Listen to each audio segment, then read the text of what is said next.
Backing into his tent, the great tactician slung his wrought shield on his back and joined the party, striding toward the son of Tydeus, Diomedes.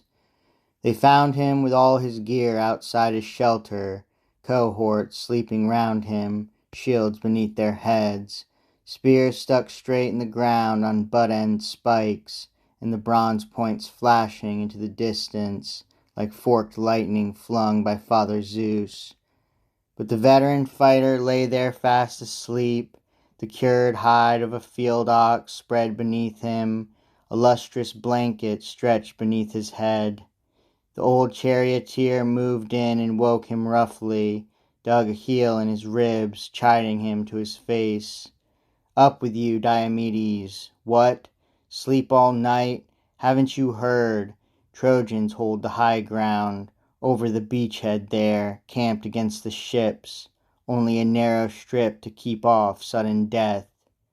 So he prodded, and Diomedes woke from sleep with a quick start and burst of winging words. "A hard man you are, old soldier, hard. You never give up the good fight, do you? Where are the younger troopers now we need them? Why don't they go wake each king in turn, padding softly up and down through camp? You, old man, you'd overpower us all." And Nestor, the noble driver, answered warmly, "Right you are, my friend, straight to the point. Sons I have, and they're hardy, handsome boys, and comrades too, men a-plenty. One of the lot could light out now and summon up the kings. But now a crisis has overwhelmed our armies. Our fate, I tell you, stands on a razor's edge. Life or death for Achaea, gruesome death at that.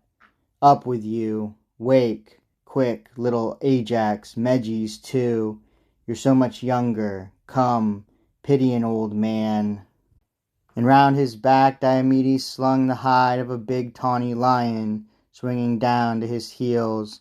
He grasped a spear, and the fighter strode away, and roused those men to leave their beds and march.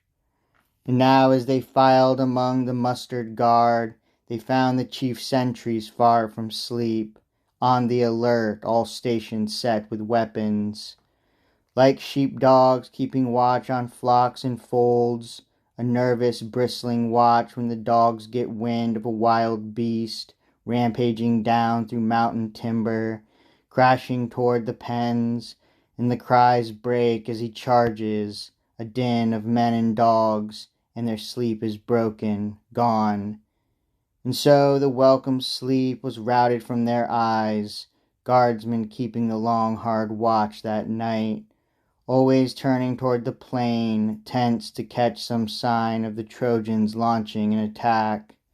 The old chariot driver warmed to the sight and cheered them on with urgings flying fast. "Keep it up, my boys, that's the way to watch.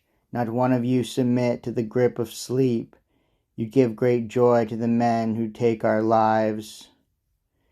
With that the driver clambered through the trench. They took the old captain's lead, the Argive kings all called to the muster now. And flanking them, Meriones came in haste with Nestor's handsome son. The kings had summoned both to share their counsel.